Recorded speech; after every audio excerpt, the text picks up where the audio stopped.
이 시간 어찌하여 우리에게 이렇게 하였느냐라는 제목으로 하나님의 말씀을 전하겠습니다. 이 말씀이 저와 여러분의 삶의 고백으로 이어지기를 주님의 이름으로 축복합니다. 누가 그랬다지요? 사랑의 반대말은 미움이 아니라 무관심이라고. 여러분은 혹시 내가 하나님께 이해받지 못하고 느낄 때는 없었습니까? 혹시 오늘 이 예배 자리에 나오신 분 중에 그렇게 느끼고 계신 분이 계신지는 모르겠습니다. 왜 나에게 하나님은 나의 소원에, 나의 기도에 응답해 주시지 않는 걸까? 언제까지나 하나님이 침묵하실까? 언제까지 못 들은 척 하실까?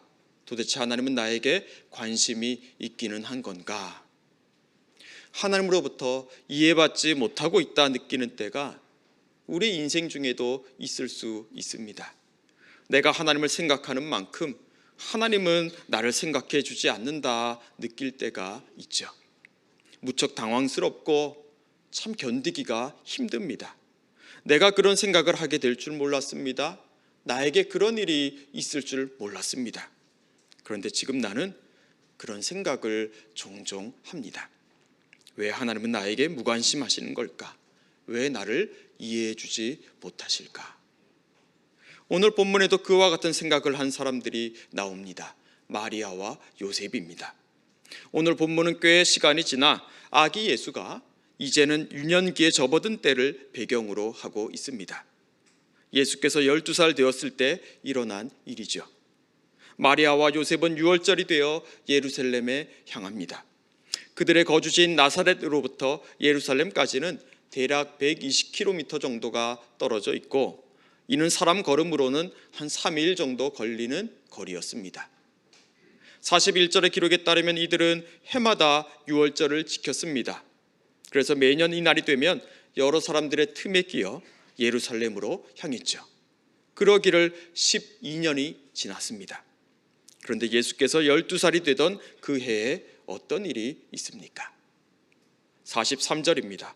그날들을 마치고 돌아갈 때에 아이 예수는 예루살렘에 머무셨더라. 그 부모는 이를 알지 못하고. 자, 무슨 일이 있습니까? 아들 예수가 보이질 않는 겁니다. 유월절 예식을 다 마치고 나사렛으로 향하는 길인데 옆에 있어야 할 아들 예수가 보이질 않으니 얼마나 가슴 철렁했겠습니까? 동행한 무리들 틈에 있는 것은 아닌지 찾아봅니다. 이름을 부릅니다. 소리를 질러봅니다. 사람들의 도움을 구해봅니다. 그러나 보이지 않습니다. 아무도 본 사람이 없다고 합니다. 애가 타지요. 눈앞이 캄캄합니다. 어떻게 합니까? 다른 하는 수가 있겠습니까? 다시 예루살렘으로 그들은 향합니다. 사흘이 걸려 도착했습니다. 이미 부모들은 정신이 반은 나가 있습니다. 혹시 예루살렘에서도 찾지 못하면 어쩌나 하는 심정으로 성전을 가봅니다. 그랬더니 다행히도 거기에 예수가 있습니다. 어떻게 하고 있습니까? 여러 교사들 틈에 앉아 그들과 토론을 하고 있죠. 마리아와 요셉은 곧장 아들에게로 달려갑니다. 찾았다는 안도감도 잠시 그들의 마음이 어떠했을까요? 무척 화가 나지 않았겠습니까? 48절 말씀을 우리 같이 한번 읽겠습니다. 48절입니다. 그의 부모가 보고 놀라며 그의 어머니는 이르되 아이야 어찌하여 우리에게 이렇게 하였느냐? 보라 내 아버지와 내가 근심하여 너를 찾았노라. 어머니 마리아는 어찌하여 우리에게 이렇게 하였느냐라고 묻습니다. 아마 마리아는 점잖게 말하지 않았을 겁니다. 내 아버지와 내가 근심했다 하죠. 그럴 수밖에 없습니다. 사흘 길을 걸려 찾았는데 나오지 않았으니 말입니다.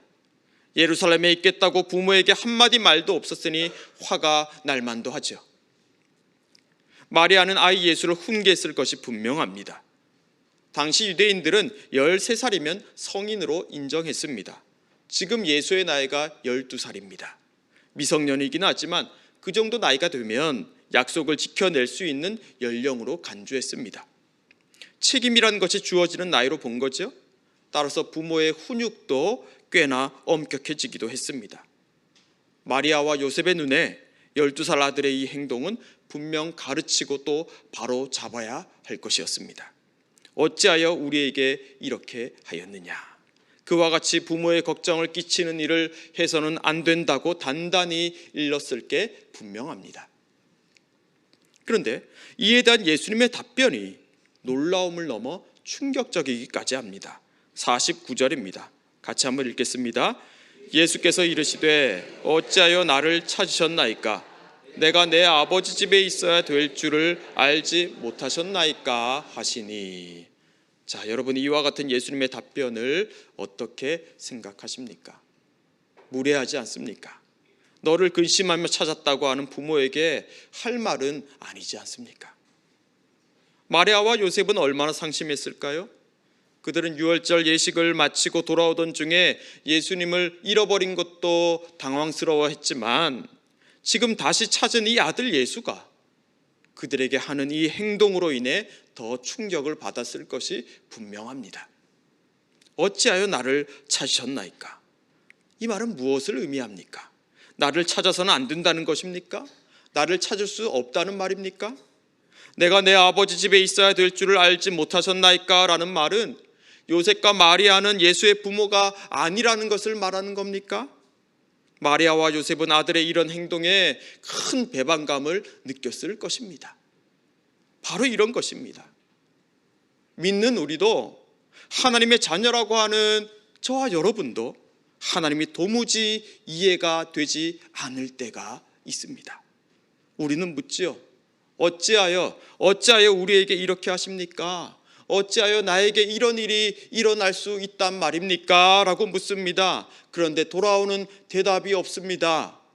아니면 내가 도무지 이해할 수 없는, 받아들이기 힘든 답변입니다. 무작정 받아들이라고 하는 것 같습니다. 잠자코 군말 없이 그냥 받아들여라. 네가 이해하지 못해도 할 수 없다라는 그런 느낌을 받을 때가 있습니다.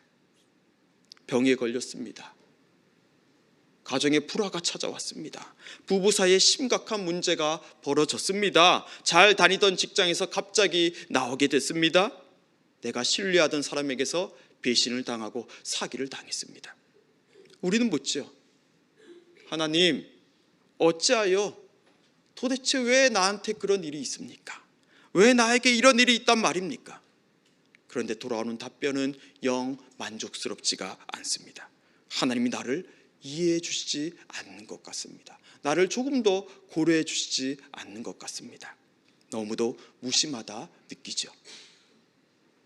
그런데 여러분, 예수님의 이 말씀을 우리 다시 한번 살펴보기를 원합니다. 어찌하여 나를 찾으셨나이까?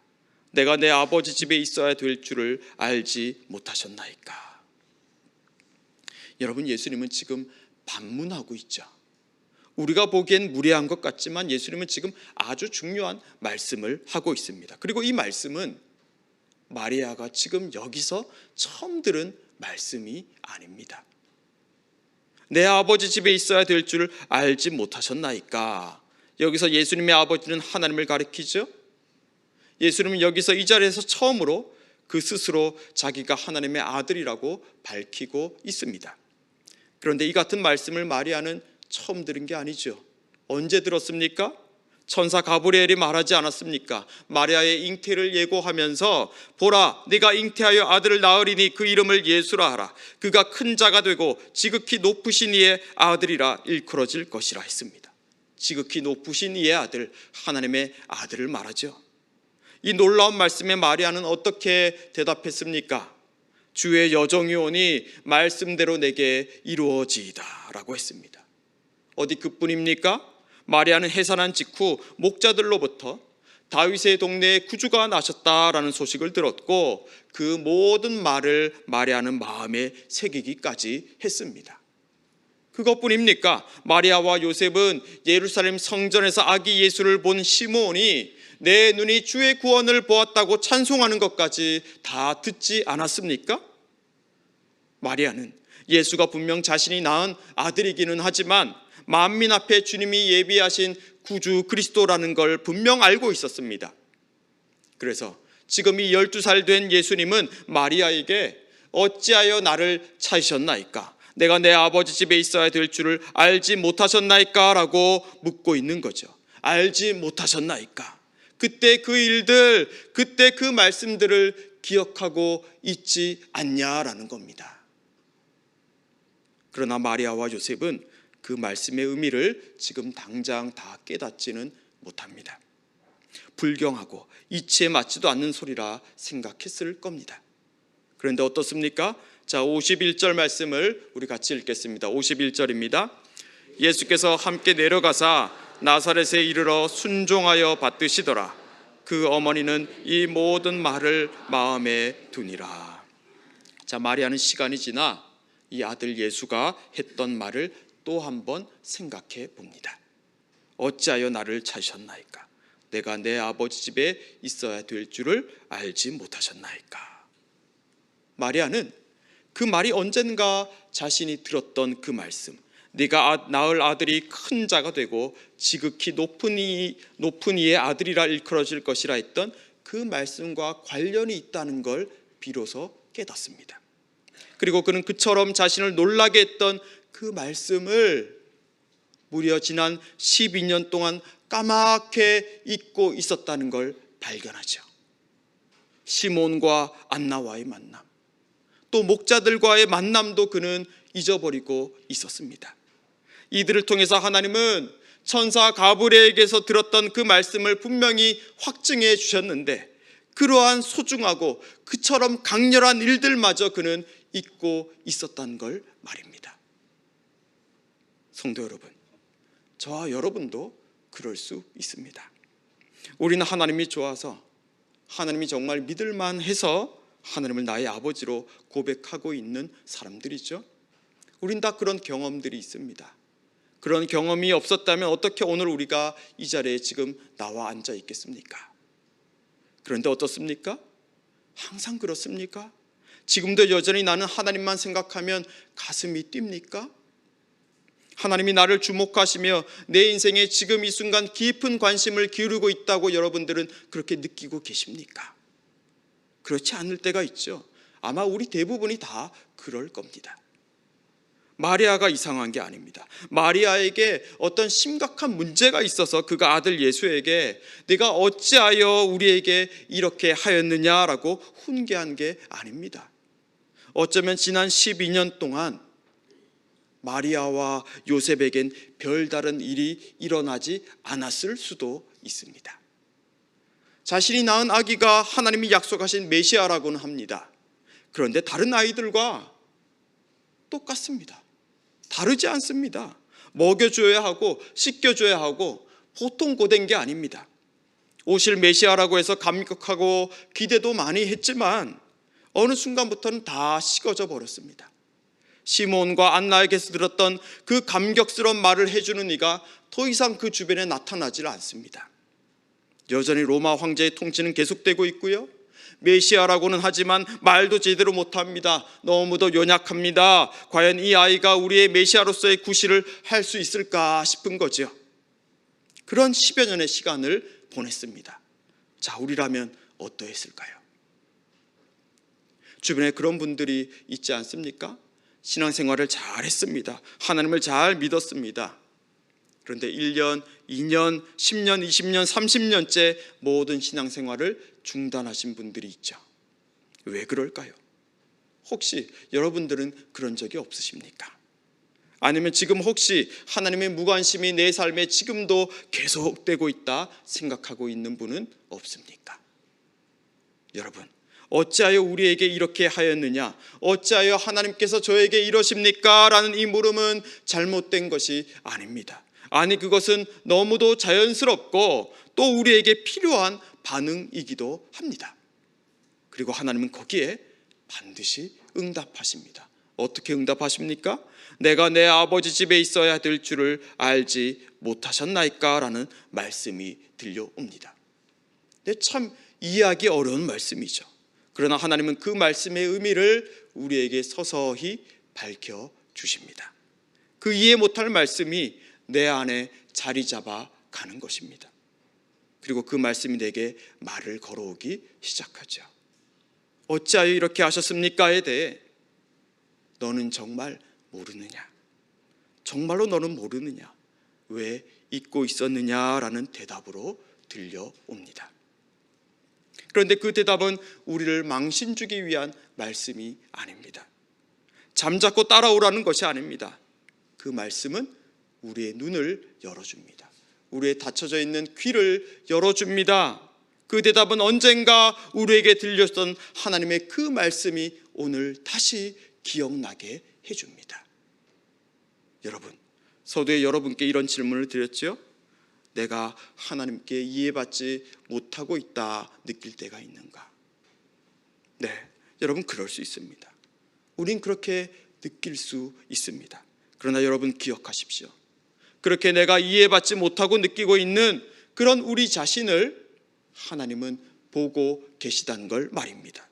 내가 혼자다, 하나님은 나에게 무관심하다 생각할 수 있습니다. 그러나 그렇게 생각하고 있는 나와 하나님은 함께하고 계십니다. 내 인생 속에서 기다림의 시간이 길어지고 또 나의 기대와 어긋나는 일들이 쌓여져 갈 때 누가 어찌하여 나에게 이런 일이 일어나는가라고 질문하고 탄식하지 않을 수 있겠습니까? 그러나 하나님은 거기에 그저 침묵하고만 계시지 않습니다. 반드시 말씀하시고 반드시 대답하십니다. 다만 우리가 원하는 답변이 아니어서 우리가 그것을 받아들이지 못할 뿐입니다. 그러나 그렇게 받아들이지 못하고 있는 우리들, 그렇게 하나님의 방식을 다 깨닫지 못하고 있는 우리를 하나님은 그냥 그렇게 두시지 않으십니다. 나에게 주신 하나님의 말씀의 의미를 깨달아 가도록 하나님은 성령님을 보내주시죠. 성령님께서 우리의 믿음을 도와주실 것입니다. 여러분, 우리가 처음부터 다 알 수 있는 것은 아닙니다. 내 아버지 집에 있어야 할 줄 알지 못하셨나이까? 이 답변은 너무도 우리를 불편하게 만들죠. 너무나 충분하지 않아 보입니다. 그러나 예수님은 이후에 말씀하시지 않습니까? 내 아버지 집에 거할 곳이 많도다. 내가 너희를 위하여 거처를 예비하러 가노니 내가 다시 와서 너희를 내게로 영접하여 나 있는 곳에 너희도 있게 하리라. 내가 다시 오겠다. 내가 너희를 내게로 영접하여 나 있는 곳에 너희도 있게 하리라 말씀하십니다. 사랑하는 성도 여러분, 하나님의 뜻을 당장 우리가 모든 것을 다 알 수 없을 수도 있습니다. 갑갑하지요. 그러니 두렵습니다. 그러나 여러분 괜찮습니다. 다 몰라도 괜찮습니다. 다 이해하지 않아도 됩니다. 하나님은 우리의 이해를 구하시는 분이 아니기 때문입니다. 하나님은 우리에게서 동의를 구하시지 않습니다. 그러나 하나님이 우리에게 원하시는 한 가지가 있습니다. 그건 바로 네가 이해하지 못하고 네가 받아들이기 힘들더라도 내가 너와 함께하고 있고 내가 너를 이미 받아들이고 있다는 것을 믿으라는 것입니다. 여러분, 하나님의 이 받아들이심이 우리의 무지와 우리의 감정보다 더 크고 강하다는 걸 기억하시기를 바랍니다. 하나님의 이 약속하심이 나의 이해와 나의 감정과 나의 경험과 심지어 나의 모든 믿음보다도 더 크고 강하다는 걸 말입니다. 그거 한 가지를 위해, 그 믿음 주시기 위해서 하나님은 마리아에게 구주가 나게 하셨고 또 내 아버지 집에 있어야 할 줄을 알지 못하셨나이까? 라는 말을 마리아가 듣게 하신 겁니다. 하나님이 나를 이해하지 못하시는 것 같습니까? 그 세월이, 그 시간이 얼마나 지났다 생각하십니까? 한 달이 됐습니까? 1년이 됐습니까? 10년이 되었습니까? 여러분, 그 시간이 짧든 길든 그것은 아무 문제가 되지 않습니다. 오늘 이 자리에서 다시 약속의 역사를 시작하고자 하시는 하나님을 우리가 붙들기만 하고 있다면 말입니다. 그분은 지금 그 손에 우리에게 들려주셨던 그 말씀의 목록들을 가지고 우리 앞에 서 계십니다. 언젠가 우리 귀에 들려주셨던 바로 그 말씀 말입니다. 이 신실하신 분께서 어떻게 저와 여러분을 잊으시겠습니까? 그분은 우리를 이해하시지 않습니다. 우리를 사랑하십니다. 그래서 우리 모두를 구원하셨고 지금 이 순간 우리 모두를 그분의 동력자로, 당신의 친구로 부르고 계십니다. 이 신실하신 분의 약속의 역사에 믿음으로 동참해가며 하나님의 일들을 보아야 하지 않겠습니까? 그와 같은 믿음이, 그와 같은 은총이 저와 여러분의 삶의 자리에 충만하기를 주님의 이름으로 축복합니다. 기도하겠습니다. 하나님, 그렇습니다. 내 인생에 먹구름이 끼어 있어서 온통 세상이 다 어둡다 생각할 때가 있습니다. 모든 빛이 사라졌다 생각할 때가 있었습니다. 주님, 그처럼 우리는 연약합니다. 우리의 결심, 우리의 믿음도 한순간 힘을 잃을 때가 있습니다. 주님, 우리를 긍휼히 여겨주십시오. 내가 무엇을 느끼고 내가 무엇을 보고 듣든 나의 감각과 나의 지식, 나의 경험보다 크신 하나님을 신뢰하기로 결단합니다. 이 결단을, 이 선택을 주님께서 크게 사용하여 주십시오. 성령 안에서 다시 나에게 말씀하신 주의 말씀을 듣게 하시고 그 말씀을 통해서 내 삶을 새롭게 볼 수 있게 하여 주십시오. 그리하여 주님께 이해받지 못하고 있다 생각하고 있던 나를 늘 주님께서 주목하고 계셨고 기다리고 계셨고 오늘 다시 주님의 일을 행하는 동력자로 삼기를 원한다는 것을 알게 하여 주십시오.